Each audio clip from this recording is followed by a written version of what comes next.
I feel like if you're only physically strong, you're not strong.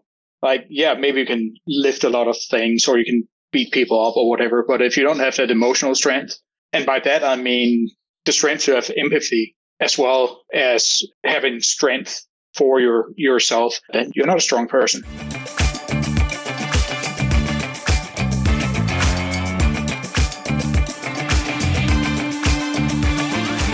What is going on, everyone? Tis Miyanovich, and I welcome you to the Mang Dojo, the place where we process the raw struggles of men in an unprecedented paradigm. There is something inside of you that wants you to be more than what you are. But there also may be something inside of you that wants you to go down. And for some of us, that means going down for good.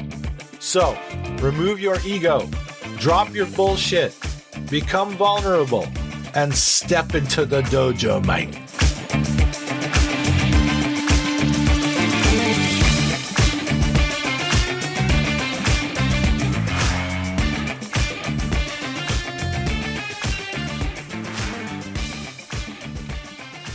Hello, everybody. Welcome to another episode of the Mang Dojo podcast. It is Miyanovich, and the good weather is here, and daddy likey. Today we're going to have a discussion with a friend of mine who I know from other areas of life. This guest today is Miyanovich Nielsen. Martin is a retired officer from the Danish Special Forces. He is a citizen of the United States of America, but is an immigrant from Denmark, hence Danish officer. Got to build that wall against those dirty Danish immigrants who are trying to flood the country and try to drag us down and turn us into the next Norse Stronghold 2.0 or whatever.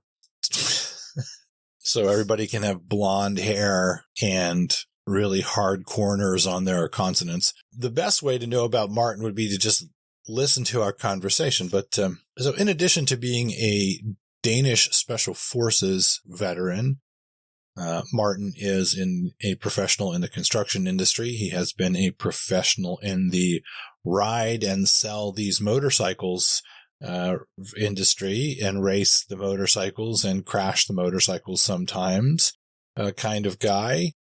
He is also a competitive shooter and competes in different kinds of shooting competitions, mostly what we would call run and gun, where you have a large outdoor course of insane shit going on and you are running for a long time and you have a rifle slung and you are tasked with hitting different targets and you need to be the guy that wins the thing at the end with the targets and the running. In the professional world that I'm in, Martin is a part of the development group that in order to try out new ideas in the world of guns, and Martin is certainly close to the top of the list, if not at the top of the list in terms of guns in general. Martin is married. He loves his dogs. He likes fitness. He likes to run. He likes to stay in shape. He likes some beers sometimes. He is also what most people would consider somewhat of an edgelord meme master. Martin is in charge of a few meme pages, famous meme pages on the internet relative to our left of center culture.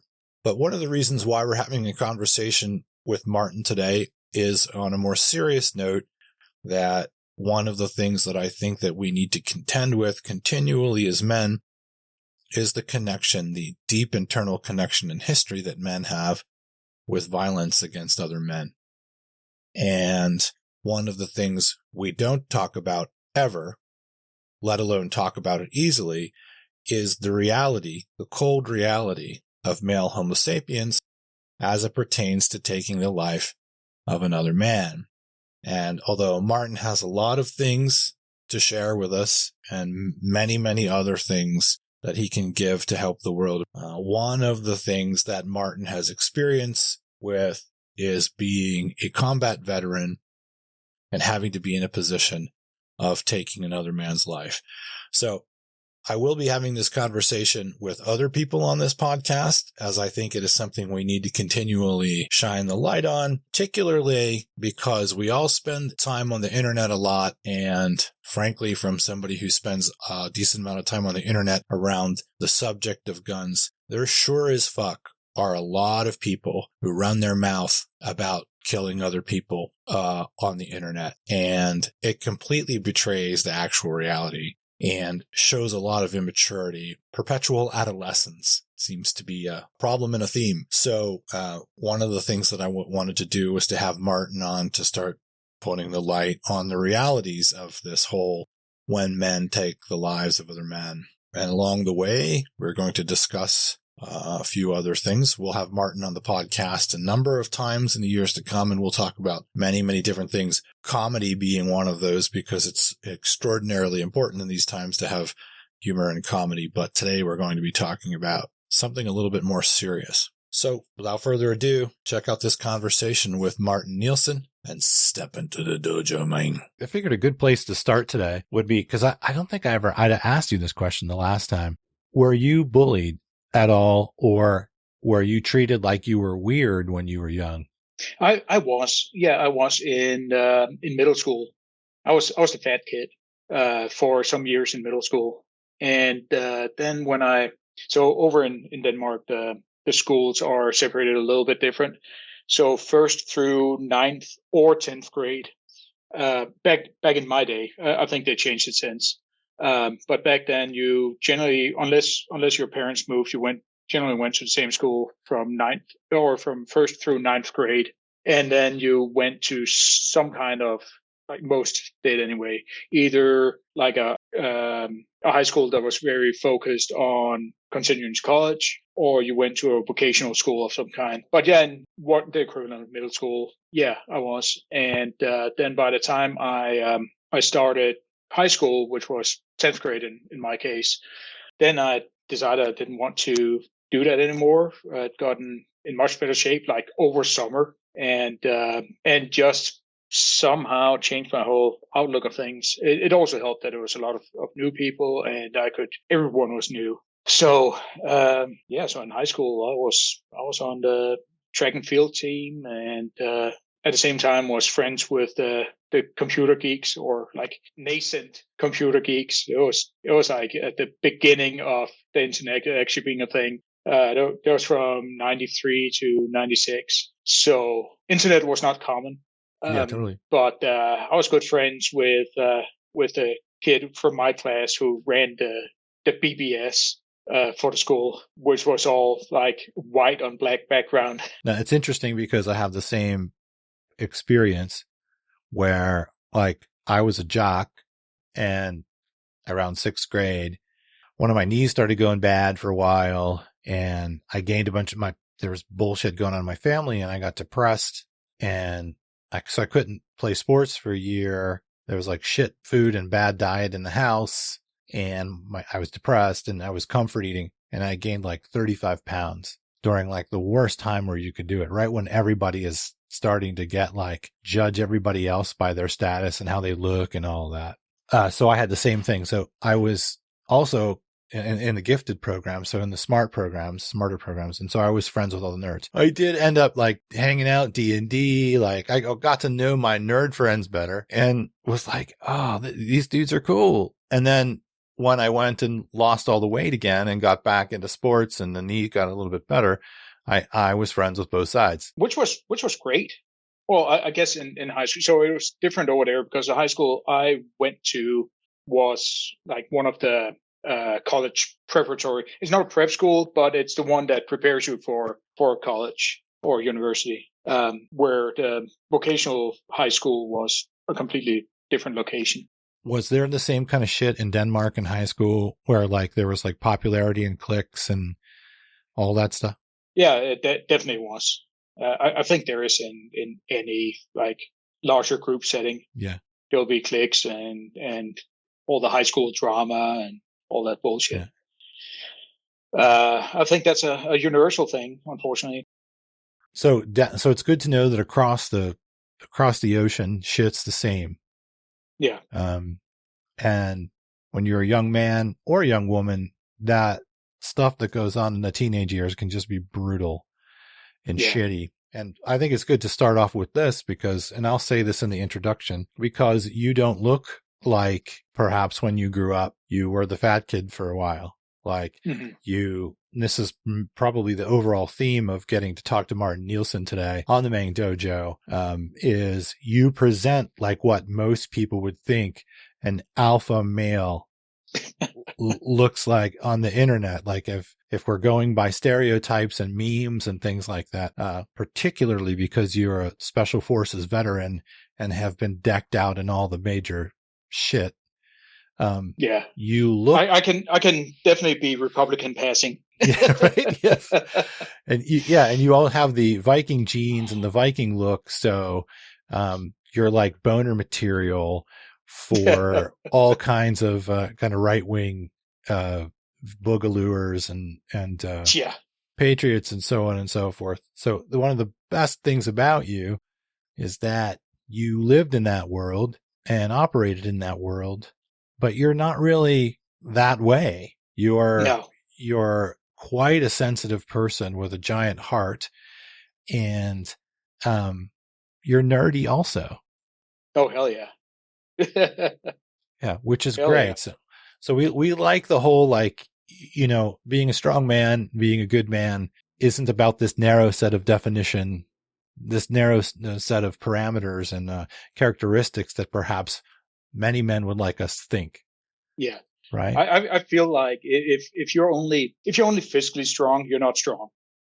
Like, yeah, maybe you can lift a lot of things or you can beat people up or whatever, but if you don't have that emotional strength, and by that I mean the strength to have empathy, as well as having strength for yourself, then you're not a strong person. That's an important statement there from a person such as yourself, which is, if you have the strength to have empathy, then you have strength. But just having physical strength is not really strength. Internal strength, external strength, and also strength in being soft is a real strength. Yeah. There are forces in this world that would have us try to believe otherwise. It seems like, those are the forces that are typically the most damaging and most pernicious often. Like, I get it. Like, perhaps you can't have too much emotion going on if you can't be too sensitive. If perhaps you have to run a hand grenade up to a machine gun nest, like, I get it. But there's a lot of room in the middle there. Yeah. And it's also a matter of being able to differentiate, because when I was in the military, I was completely different when I was at work, because you just have to be. And I think that's a part of strength as well, to be able to adjust to the situation. Also, I was a completely different person. I've been out for 14 years now. And yeah, I've developed a lot, like mentally, emotionally, since I retired from the military. But at the same time, when you're there, if you act like you do in Iraq when you're at home, that's not great. Well, let's move back a little bit. I want to talk about the big summer that you had after being the fat kid, because it seems like oftentimes in those situations where you transform, there's a big summer. And I had the same big summer, right? Where you're like, fuck this, I'm going to lose the weight. So were you like emotionally harmed? Were you like really in an emotional place? Like, God, I'm so tired of people shitting on me. I don't think it was that bad. I mean, there are a lot of kids that had it worse. Yeah. But I was tired of just I wasn't like hardcore bullied, because I was one of the big kids strength wise as well, like physically strength, but just like all the little comments and shit like that. And I was just tired of it. And I was like, hey, I want to get in better shape. And I had started lifting weights a year or two previous. And I had done some track and field in middle school as well. And then the distance helped too. So the middle school I went to was like a mile and a half from our house. The high school was about 12 miles. And every day, if the weather permitted, I would take my bike back and forth. So 24 miles on a bike every single 5 days a week. That makes a big difference. Yeah. Would you do it fasted? Like no breakfast and go in, or would you eat breakfast? I can't remember. Yeah. I think I probably ate breakfast, but it's been a long time. Did you like bike in, go to school, and then like have some practice for some sport and then bike home after practice? Yeah. It was a different time, a different place, man. I mean, imagine people doing that today. It would be like, yeah, people would be losing their mind, like parents and. Yeah. When you gained the weight originally, what was that from? Were you just like eating too much food, watching TV? Like how did that go? I think it was just a combination of eating too much and not exercising enough. It was, that was really all it was. And yeah, I did some sports, but not like much outside of gym class. So, I wanted to get in better shape. So I did. And then joined some of the like after school activities, like sports. I didn't do much team sports. I did a little bit of volleyball, which was like not something you do a whole lot over here, but mostly it was track and field, like throwing shit and running fast for a short distance. So you were doing like discus and javelin and shot, or hammer. You're throwing hammer. Yeah. Did you ever get like proficient at it or like pretty good at it, or? I got pretty decent. I had for a while. When I finished high school, I had the current shot put record, school record. So I got pretty good at that. But that's probably, it's been 30 years, so who knows? Did you originally go? Did you go straight into the military after that, or did you have plans for college? Or? Pretty close to straight after that. I had plans for college, but I did want to do the military first. Then I ended up just sticking around. You hung around at home for a while and then went into the military? No, I had just like manufacturing job. So right after high school, it must have been. Sorry, I'm just changing settings here. Sure. It must have been. Let me see the math here. Yeah, right at the end of high school, I went and tested for it. So over there, you're still a conscript, but it's not really conscription. It's every single able-bodied 18-year-old male, at least at the time, I think they still do it, has to at least go in for testing, or the year you turn 18. And then there's a small number of that generation or that year that actually needs to do military duty. And that's back then it was from 10 to 12 months. I volunteered because I wanted to try that. And then, then I got picked out for NCO Academy. And after my first 4 years, I was like, I might as well try that officer candidate school just to see instead of just re-enlisting. Sure. And then I did that and stayed in for another 10 years. So let's back up real quick. I wanted to ask you, did you have girlfriends in high school and middle school? Was that like a thing for you, or? A little bit in high school, but I was kind of shy as well at the time. So I had a couple in high school, not really before then. But nothing like serious or long term. And then like right out of high school, I met my first wife. When you were in the military and you met your first wife? Yeah, actually right before I started. So okay. Actually, I knew her already. I'd known her for several years. We just so happened to like get together and at a party, at her birthday party, actually, her 18th birthday party of all things. I was about a year, 8 months or so older than her. Met at her, must have been 18th, and we were together for 9 years, I think, something like that. In high school, was that another part of the like normal cliquish thing where people were like really concerned about having boyfriends and girlfriends? And in some cliques, not really so much the people I hung out with. So you definitely weren't hanging out with, even though you were kind of a jock, you weren't like necessarily hanging out with the like super popular jock dudes and shit. Now there's more of the team sports guys. Yeah. There's mostly like the soccer players over there. And what about beer drinking? Let's talk about that, because that was a major part of high school and duding it up for me. Yeah, it was really just at parties. So over there, I don't know if they changed it again since I haven't lived there for a while. But over there, you could buy beer and liquor at stores at 16. Oh my God! Yeah, Martin. and including supermarkets. Like you could just go to a supermarket and buy liquor.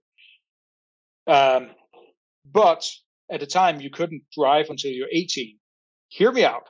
It actually gave you 2 years to get that whole drinking thing out of your system before you could drive legally. That's interesting. Yeah, man. so that meant that you had 2 years to figure out how to get home without driving. Yeah. And that actually makes a lot of, I personally think it made a difference that people already knew. It wasn't the other way around where you, like over here, you used to, like if you're doing illegally, the drinking thing, you've been driving for 5 years, and then all of a sudden you can buy alcohol, and then you can't figure out how to get home without driving. Well, there's that, and then the lack of public transportation in most of the U.S. But it just sounds like from my context that would just be death. Yeah. Here. Like it would just be dead teenagers, like all over the place. If I could have gotten, even if I mean, I think you're right. I like what you're saying there. I think there's truth to it. I think I would have probably been dead from alcohol poisoning or something, man, fair. because that is just fuck. Anyway, it's very interesting, man. And I mean, yeah, you guys must be made to something else over there. Like, yeah. Different kind of people, different kind of culture. I think personally with that, I think it should all be the same age. Like pick an age. You're either an adult at 18 or 21. Pick one. Like if you can buy a car, you can buy a house, you can take out a student loan, you can join the military and go to war at 18, but you can't drink a fucking beer. What the fuck? Like yeah. That should just be the same age. So there wasn't any difference, because perhaps one of the stereotypes I have in my head is the closer that your homeland is to like what would ostensibly be something that's benefited by Norse mythology, or like the more Scandinavian you are, the more you're going to have like strict maleness and like master race kind of maleness going about. It doesn't sound like in your high school though. It was like, this is what fucking men are. And No, this is what men are not. Not really.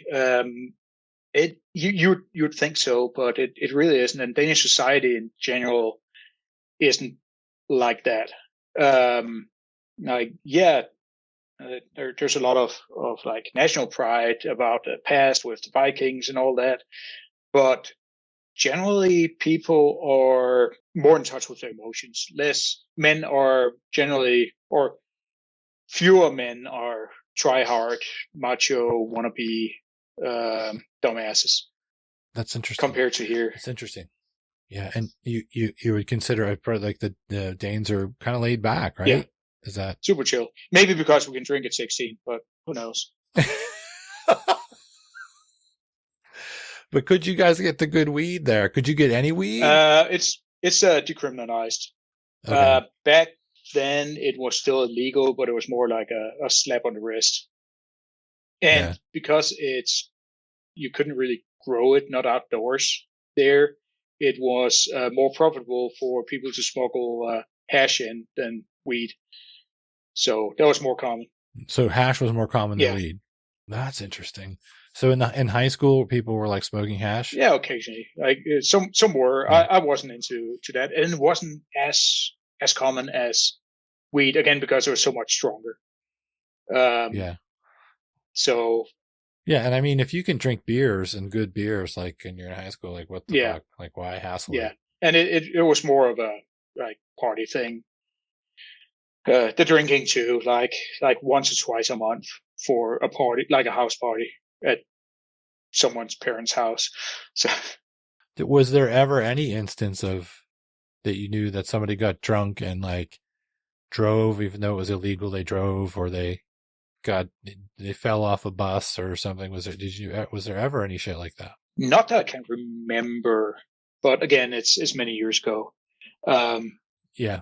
But it a lot of it was just a different culture. It was like, well, I'm pretty drunk, but I know the next bus is leaving in 15 minutes.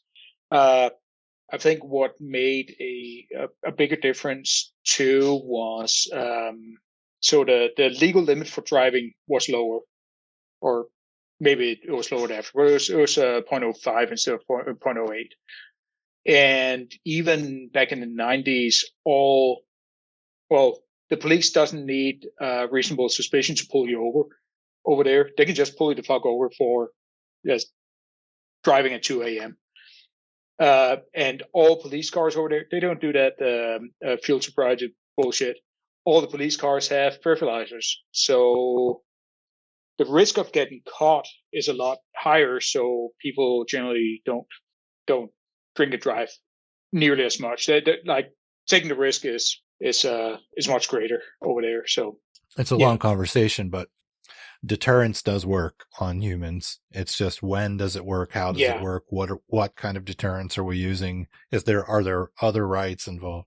But certainly that's a pretty decent deterrent. And there are a lot of factors. It's the deterrence, it's the availability of public transportation, it's drinking for 2 years before you can drive. It's a lot of factors.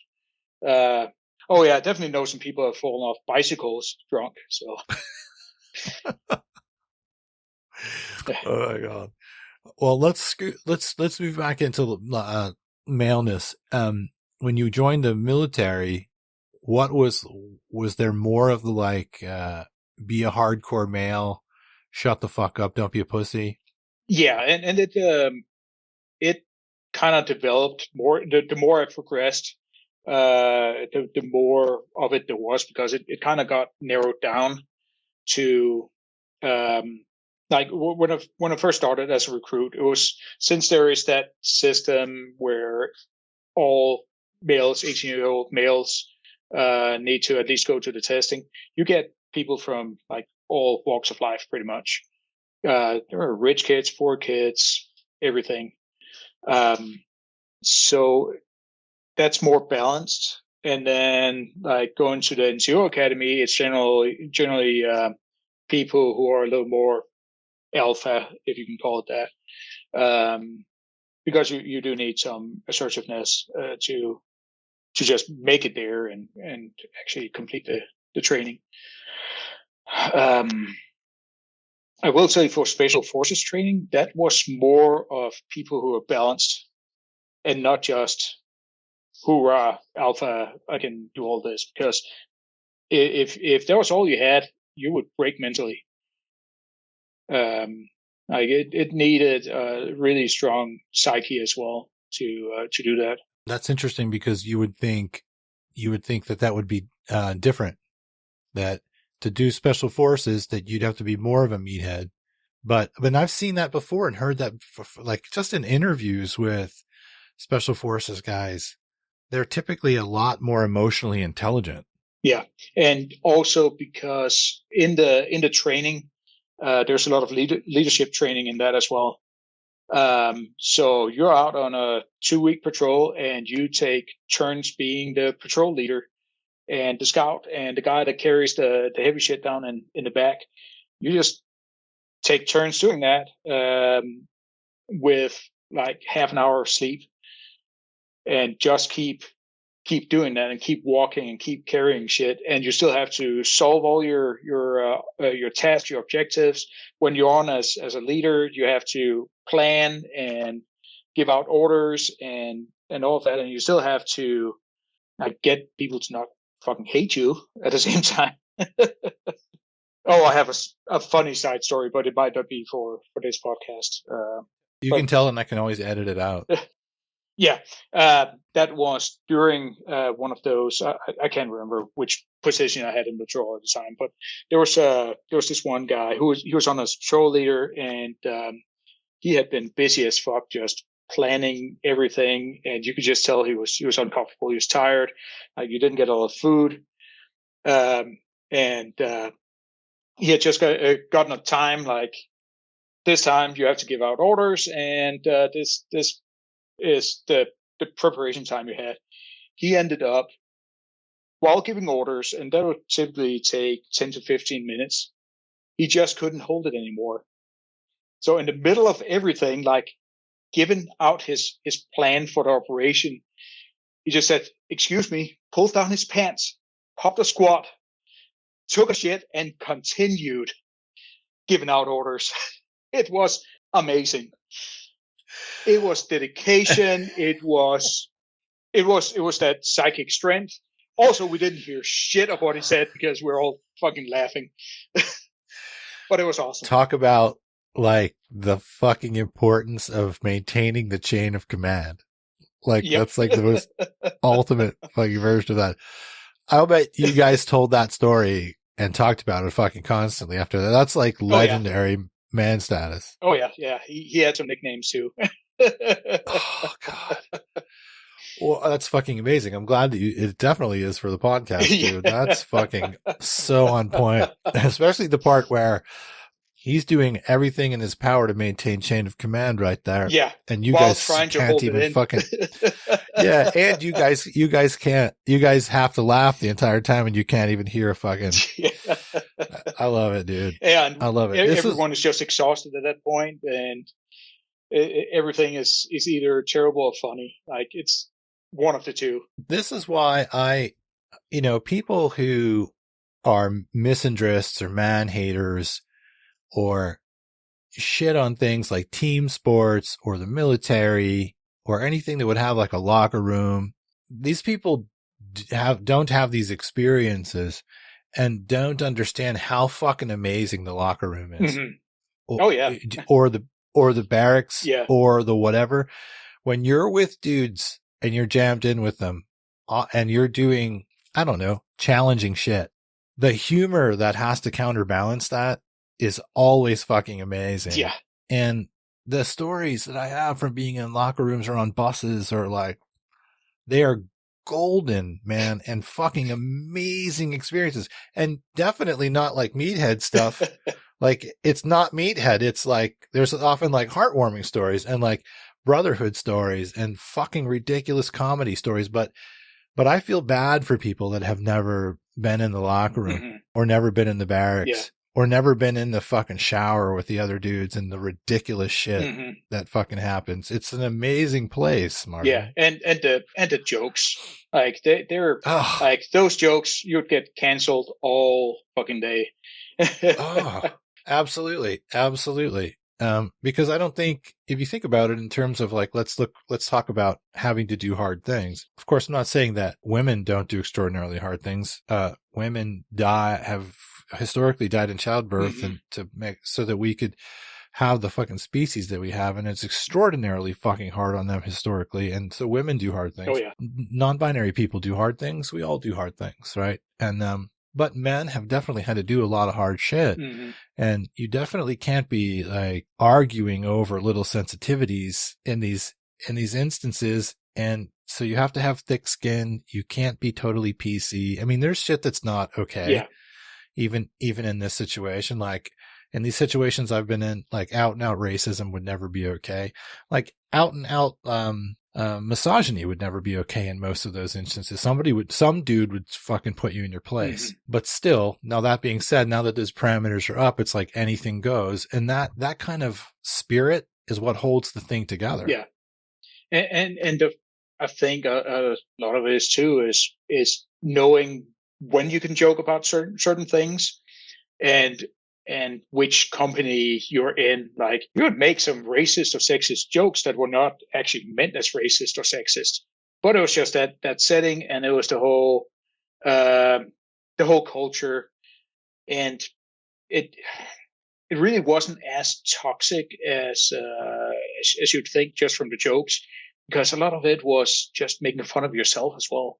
Yeah. Or you say it because it's hilarious when you make other people uncomfortable. Yeah. When when other people aren't expecting it. And a cheap way to do that is to tell a racist or a misogynist joke out of nowhere when nobody's paying it. No one would think it. And it has nothing to do with anything other than the fact that you wanted to shock the shit out of everybody. Yeah. So yeah, the locker room, the bus, the barracks, the whatever it is. Yeah, the woods, when you're just sitting out in the woods at like 2 a.m. on guard duty. Like, some of the shit you talk about out here. It's a good time. Yeah, I mean, you brought up like sleeping for 2 hours and having to be with the same dudes. Well, I mean, not only do you have to make sure everybody likes you, but you have to have tremendous patience because for yourself and for other people. Yeah. Because you haven't had any sleep. They haven't had any sleep. And if you try to deal with that with like, look, you dumb motherfuckers, that's just your team's going to fall apart. Yeah. And that was actually one of the things the instructors were looking for as well, who could like stay positive and maybe not necessarily like overly friendly, but at least who could keep going without like snapping and yelling at people. That was a big part of it, the psychological part. Did you notice ever, is there like a limit where you're being too soft and you see that dudes are not responding to you just because you're being too kind? Yeah, absolutely. And it, again, depends on setting. Yeah, definitely in the military. If you're too soft there, yeah, then it's not going to work. And then it also depends on the unit you're in and how well you know the people you're with. Like, for example, with the times I had recruits, like you can't be too soft with them. You have to be hard but fair. But once you're in the professional units, you're pretty open and can be pretty emotional with people. And I think we've talked about that before, but that's also one of the reasons why I got out of the military and especially home from deployment without like massive emotional damage. Like there's always some PTSD, but I had it a lot better than most, and that was because I was in a small unit with people that were generally more mature than the typical, say, infantry platoon. Just being able to sit down after an operation, after a patrol, especially after combat, and be able to talk about it amongst ourselves without anyone making fun of anyone else for feeling bad about something, without anyone trying to hide how they actually feel. Because in the situation, most people with enough training, you aren't scared in the situation. You're just like, if you're trained enough and you've made it to that point, your training is just on autopilot pretty much, and you're just doing things. But afterwards, once you come off that adrenaline high, it's then you start thinking about it. Holy shit, that was close. Like, what the actual fuck just happened? Like, how is this even real life? And how did we survive it? And to have that that support system of your friends, colleagues, buddies that you have known for a long time, that you've trained with, and have that shared experience.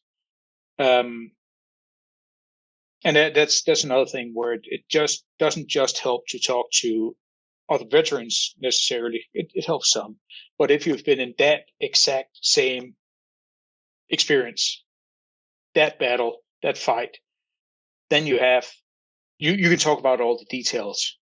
And the way we were able to do it without any shame or judgment, that helped a lot. I was 29 the first time I deployed. It was just the way it helped, and I think that helped a whole lot compared to someone who's 19.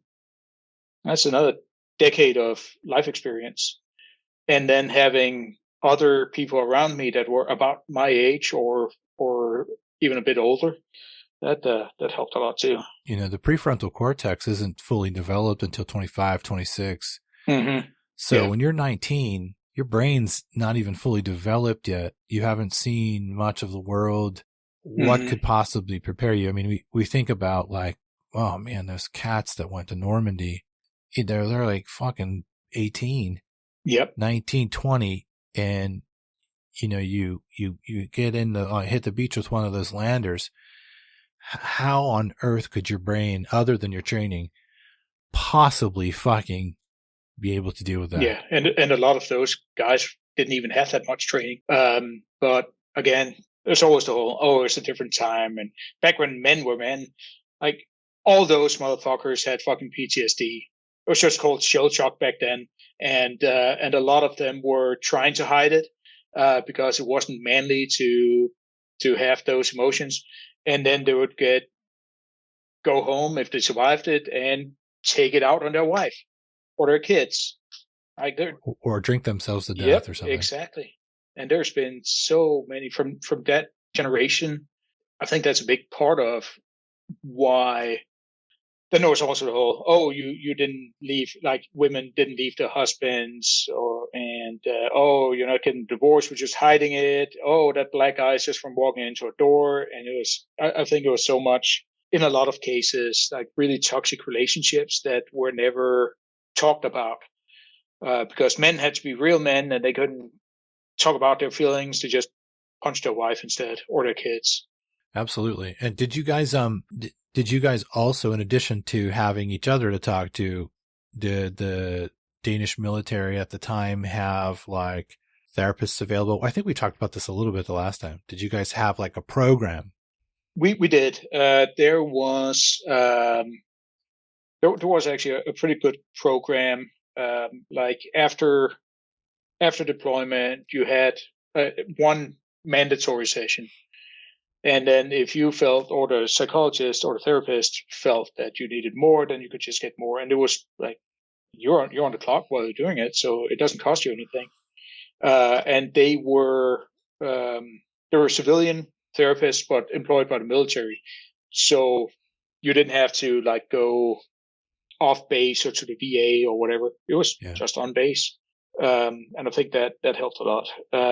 I really only went to the mandatory sessions because I didn't feel like I needed any more.